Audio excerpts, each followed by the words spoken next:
Hello everyone, welcome to Raksha Academy. हाजिर हूँ एक नए लेक्चर के साथ जिसका नाम है नीति निर्देशक तत्व पार्ट 2। कैसे हैं आप सभी? आशा करता हूँ सभी लोग अच्छे होंगे, जिंदा दिल होंगे, पढ़ रहे होंगे इस समय।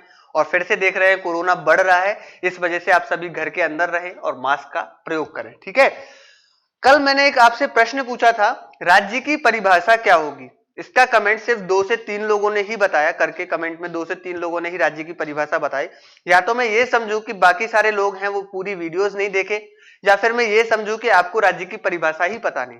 आपको सिर्फ ये पता है कि उत्तर प्रदेश, मध्य प्रदेश, राजस्थान, ये सारी चीजें पता है। ठीक है, ठीक है, फिर भी हम देख लेते हैं राज्य की परिभाषा क्या है। राज्य की परिभाषा के अनुसार वे सभी संस्थाएं जिनकी स्थापना सरकार के द्वारा की गई है, सभी राज्य की परिभाषा के अंतर्गत आएंगी। ठीक है। या फिर वे सभी संस्थाएं जो प्रत्यक्ष या अप्रत्यक्ष रूप से सरकार से लाभ, सहायता या फिर मदद प्राप्त करती हैं, वो सभी भी किसके अंतर्गत आएंगी? वो सभी भी राज्य के अंतर्गत आएंगी। ठीक है। राज्य की परिभाषा के अंतर्गत क्या होगा कि वे सभी संस्थाएं जो प्रत्यक्ष या अप्रत्यक्ष रूप से सरकार से मदद लेती हैं, या फिर वे सभी संस्थाएं जिनकी स्थापना सरकार के द्वारा की गई है, सभी राज्य की परिभाषा के अंतर्गत आएंगी। एक और चीज, बीसीसीआई का आपने तो नाम सुना ही होगा, board of cricket control in India. Board of cricket control in India, इसके लिए आज से 2 साल पहले वित्त आयोग ने एक सिफारिश की थी। बोला था कि आप सूचना के अधिकार के तहत आप जितनी भी सूचना होंगी वो सभी राज्य को देंगे। क्यों? क्योंकि आप भी तो एक राज्य का अंग है, आप भी तो डायरेक्ट इनडायरेक्ट रूप से सरकार से सहायता प्राप्त कर रहे हैं। इसीलिए बीसीसीआई से ये बात बोली थी, अगर कभी भी ये प्रश्न बन जाए तो इसका जो आंसर होगा बीसीसीआई होगा। ठीक है। और अब हम चलते हैं आज के प्रश्न की तरफ। और प्रश्न स्टार्ट करने से पहले आपको एक बात बता दूं, आपको ये जो लेक्चर्स अभी दिख रहे हैं, अगर आप अभी नहीं देख रहे हैं, आपको लग रहा है कि आप नोटिफिकेशन के बाद देखेंगे, तो सबसे बड़ी गलती आपकी यही है। ठीक है। क्योंकि नोटिफिकेशन के बाद आप क्या क्या चीजें देखेंगे? आप अपना खुद का प्रीलिम्स के फैक्चुअल पढ़ेंगे, टेस्ट सीरीज लगाएंगे, या वीडियोस देखेंगे, या पीडीएफ पढ़ेंगे, क्या पढ़ेंगे? इसीलिए जो चीज है वो अभी देखते जाओ, अभी कवर करते जाओ, बाद में समय नहीं मिलने वाला, बाद में भड़बड़ी ही मचेगी, और जितनी भड़बड़ी में चीजें पढ़ोगे वो सभी चीजें आपको भूल जाएंगी। एक और चीज, जैसे कि कल नीति निर्देशक तत्व पार्ट 1 देखा था, वो वीडियो डालने से पहले ही नीति निर्देशक पार्ट 1 के क्वेश्चंस, जो टेस्ट सीरीज है, वो ऑलरेडी फ्री कोर्स में, एप्लीकेशन की जो फ्री कोर्स है उसमें अपडेट हो चुकी थी। इसीलिए आप जो आज के क्वेश्चंस है वो भी अगर लगाना चाहते हैं तो उसके लिए एप्लीकेशन डाउनलोड कर लीजिए। वो भी आपको कहां मिलेंगे? एप्लीकेशन के ऊपर फ्री टेस्ट के रूप में मिल जाएंगे। अब चलते हैं आज के प्रश्न की तरफ। भारतीय संविधान का कौन सा भाग अंतरराष्ट्रीय शांति और सुरक्षा के प्रति राज्य के उत्तरदायित्व का उल्लेख करता है? भारतीय संविधान का वो कौन सा भाग है जो अंतरराष्ट्रीय शांति और सुरक्षा के प्रति उत्तरदायित्व का उल्लेख करता है? इसका ऑप्शन पढ़ के सुनाता हूं। मौलिक अधिकार, मौलिक कर्तव्य, राज्य की नीति के निर्देशक सिद्धांत, या फिर प्रस्तावना, संविधान की जो प्रस्तावना है। अब हमने मौलिक अधिकार पढ़े, वहां हमने ऐसी कोई चीज नहीं पढ़ी। हमने प्रस्तावना भी देखी, अभी प्रस्तावना में भी हमने ऐसा कोई भी चीज नहीं पढ़ी जो अंतरराष्ट्रीय शांति और सुरक्षा से संबंधित हो। मौलिक कर्तव्य में ऐसी कोई कर्तव्य जैसी तो चीज है नहीं कि मौलिक कर्तव्य में चीज होगी। इसीलिए जो इसका सही उत्तर होना चाहिए वो होना चाहिए राज्य के नीति निर्देशक सिद्धांत, या फिर राज्य की नीति के निर्देशक सिद्धांत। ठीक है। इसका सही उत्तर क्या होगा? राज्य की नीति के निर्देशक सिद्धांत। अब आपको कमेंट करके ये बताना है कि ये जो चीज लिखी हुई है, अंतरराष्ट्रीय शांति और सुरक्षा के प्रति राज्य के उत्तरदायित्व का उल्लेख करता है, ये किस अनुच्छेद में लिखा हुआ है? आप बताते हैं, तब तक हम अगले प्रश्न पे चलते हैं। अगला प्रश्न यही है, और कमेंट करके बताएं, नहीं तो फिर मैं तो बता ही रहा हूं अगले क्वेश्चन में। अगला प्रश्न है, भारतीय संविधान का कौन सा अनुच्छेद भारत की विदेश नीति से संबंधित है? भारतीय संविधान का वो कौन सा अनुच्छेद है जो विदेश नीति से संबंधित है? वो कौन सा अनुच्छेद है जो विदेश नीति का आधार है, यानी कि जो भारत की विदेश नीति है उसका आधार है? अनुच्छेद 380, अनुच्छेद 312, अनुच्छेद 60, या फिर अनुच्छेद 51? इसका सही उत्तर क्या होगा? इसका सही उत्तर क्या होना चाहिए? ऑप्शन पढ़ दिया। अब इसका जो आंसर होगा वो होगा अनुच्छेद 51। अनुच्छेद 51 ही भारत की विदेश नीति का आधार है। याद कर लीजिए, भारत की जो विदेश नीति का आधार है वो क्या है? अनुच्छेद 51 है। अब अनुच्छेद 51 में जो 4 चीजें लिखी हुई हैं उन पर भी हम एक बार बात कर लें। आर्टिकल 51 जो पहली चीज लिखी हुई है वो लिखी हुई है भारत अंतरराष्ट्रीय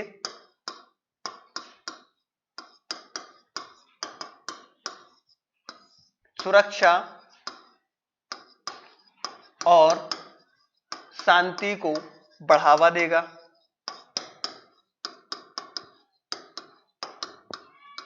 ठीक है, भारत क्या करेगा? अंतरराष्ट्रीय सुरक्षा और शांति को बढ़ावा देगा। अगली जो 4 चीजें लिखी हुई है इसमें से दूसरी चीज क्या लिखी हुई है कि भारत सभी देशों के साथ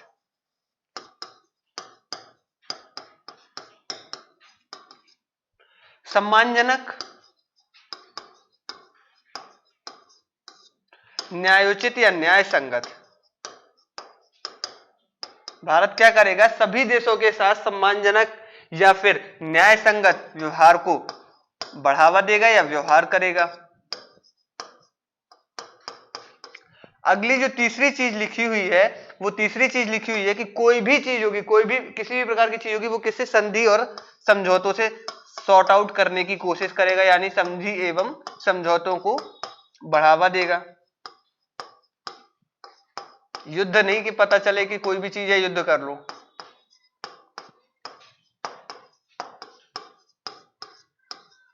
और लास्ट जो चीज लिखी हुई है वो लास्ट चीज लिखी हुई है कि विवादों को मध्यस्थता से सॉल्व करेगा। वही चीज है जो अभी तीसरे ऑप्शन में पड़ी।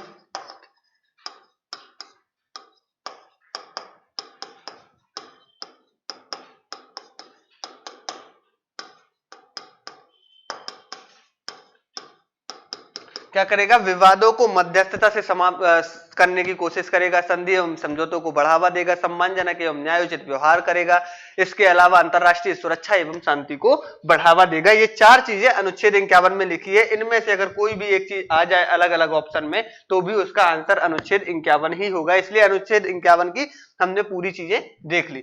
अब चलते हैं चौथे प्रश्न पे।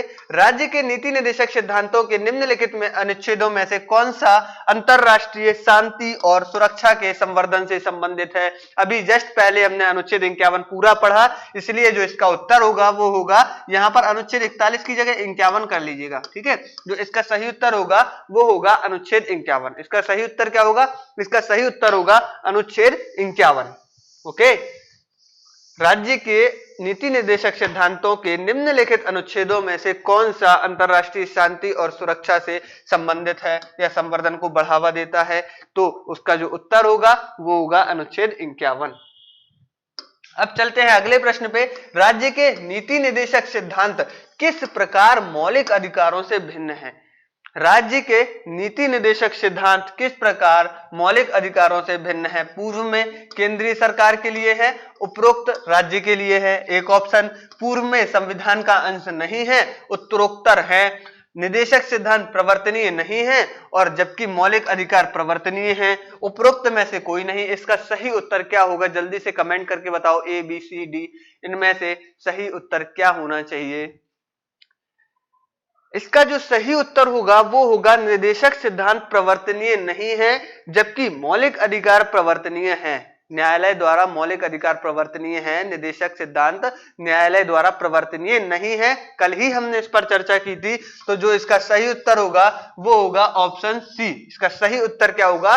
निदेशक सिद्धांत प्रवर्तनीय नहीं है जबकि मौलिक अधिकार प्रवर्तनीय है। इन ऑब्जेक्ट को आप अच्छे से सॉल्व करते जाना, ठीक है, क्योंकि संभावना है कि ये प्रश्न भी आपको देखने को मिल सकते हैं। कभी 100 में से 100 प्रश्न तो कोई बता नहीं पाता। आपको मेरिट के लिए चाहिए 70 से 75 प्रश्न, बहुत से बहुत 80 प्रश्न। 80 प्रश्नों के लिए तो हम काम कर ही सकते हैं। जो कोई 100 प्रश्न के लिए पढ़ता है वो 40 भी नहीं करके आ पाता। ठीक है, जितने तैयार आप आज हैं, जितने प्रिपेयर आप आज हैं, उसी एग्जाम के दिन तक भी अगर आप आज 40 प्रश्न सॉल्व कर सकते हैं तो एग्जाम के दिन भी आप 40 प्रश्न ही सॉल्व कर पाएंगे। इसलिए हमें 40 प्रश्न के आगे का काम करना है। ठीक है, अब चलें अगले प्रश्न पे। ये पढ़ लिया, निम्नलिखित में से कौन सा या से राज्य के निदेशक तत्वों में शामिल है? मानव के दुर्व्यापार में बलात् श्रम का प्रतिषेध या फिर मादक पेयों और स्वास्थ्य के लिए हानिकारक औषधियों प्रयोजनों से भिन्न उपयोग का प्रतिषेध। इसमें से क्या ऑप्शन होगा? केवल एक, केवल दो, एक और दो दोनों, ना तो एक ना तो दो। इसका सही उत्तर क्या होना चाहिए? इसका सही उत्तर क्या होगा? मानव के दुर्व्यापार में बलात्श्रम का प्रतिषेध। क्या आपने ये कहीं भी नीति निर्देशक सिद्धांत में पढ़ा है? नहीं पढ़ा होगा, ये आपने नीति निर्देशक सिद्धांत में नहीं पढ़ा होगा। ठीक है, ये मौलिक अधिकार है, जबकि ये क्या है? ये नीति निर्देशक सिद्धांत है, नीति निर्देशक तत्व है, और पूछा क्या गया है? नीति निर्देशक तत्व। इसलिए इसका जो उत्तर क्या होगा? वो होगा केवल दो। इसका जो सही उत्तर होना चाहिए वो होना चाहिए केवल दो। ठीक है, और ये कहां पर लिखा हुआ है? ये अनुच्छेद 47 पर लिखा हुआ है। एक बार आप कंफर्म कर लेना जरा देख के, अनुच्छेद 47 ही है इसका आंसर। अब चलते हैं हम अगले प्रश्न पे। अगला प्रश्न है, राज्य के नीति निर्देशक सिद्धांत एक ऐसा चेक है जो बैंक की सुविधा अनुसार अदा किया जा सकता है। किसने कहा था? ऑप्शन पढ़ के सुनाता हूं। बी आर अम्बेडकर, ये ऑप्शन पहले से टिक लगाए, के एम मुंशी, डॉक्टर राजेंद्र प्रसाद, या फिर के टी शाह। किसने ऐसा बोला था? किसने ऐसा बोला था कि बैंक की सुविधा अनुसार अदा किया जा सकता है? नीति निर्देशक तत्व एक ऐसा चेक है जो बैंक की सुविधा अनुसार अदा किया जा सकता है। तो ऐसा बोला था के टी शाह ने। किसने बोला था? ऐसा बोला था के टी शाह ने। ये बिल्कुल सही उत्तर है के टी शाह।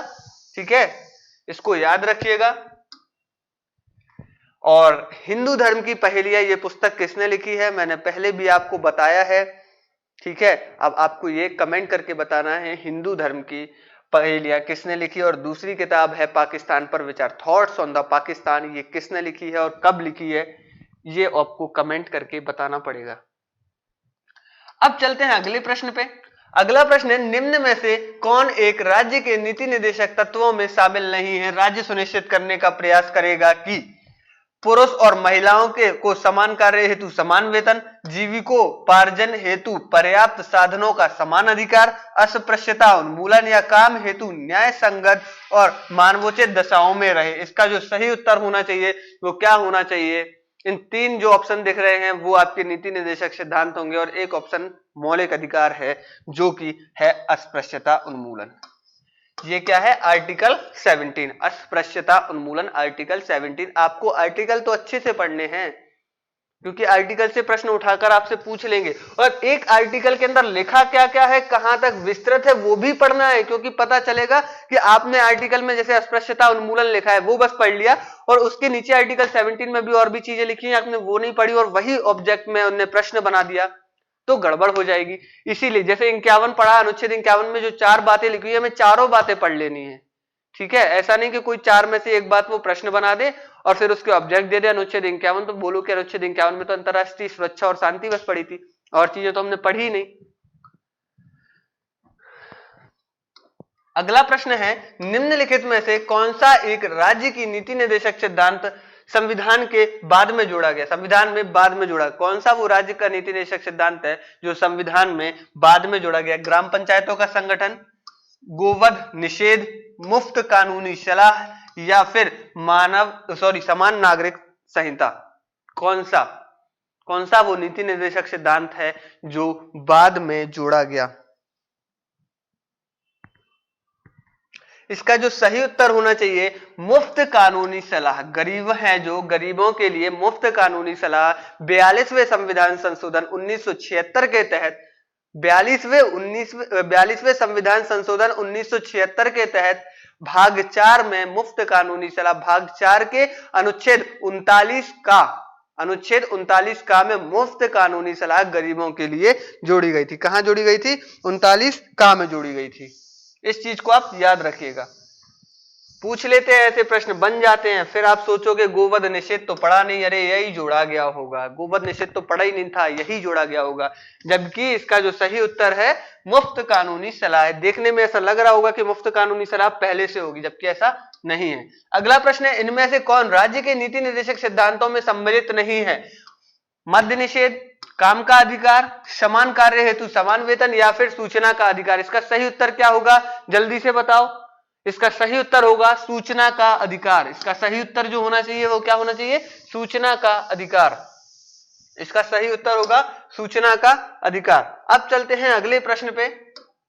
अगला प्रश्न है, निम्नलिखित में से कौन सा नीति निदेशक तत्व है? निम्नलिखित में से कौन सा नीति निदेशक तत्व है? समान नागरिक संहिता, प्रेस की स्वतंत्रता, धर्म की स्वतंत्रता या फिर विधि के समक्ष समानता?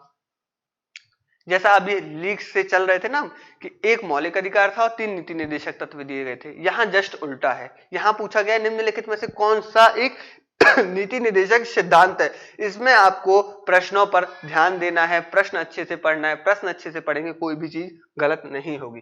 जो इसका सही उत्तर होगा वो है समान नागरिक संहिता, प्रेस की स्वतंत्रता, ठीक है, विधि के समक्ष समानता, 14 धर्म की स्वतंत्रता या धार्मिक, ये कहां से कहां तक लिखा हुआ है 25 से 28 तक, ठीक है। तो आज के 10 प्रश्न हमारे यहीं पर खत्म हुए। आज के 10 प्रश्न यहीं पर खत्म हुए। अब अगले फिर कल 10 प्रश्न आएंगे। कल से हम मूल कर्तव्य स्टार्ट करने वाले हैं और जो वीडियोस हैं, कोर्स अपडेट है, जो सारी चीजें आपको देखनी है, डिस्क्रिप्शन में सारी लिंक्स डली हुई हैं। आप डिस्क्रिप्शन पर क्लिक करें, लिंक पर जाएं और वो सारी चीजें देखें। धन्यवाद।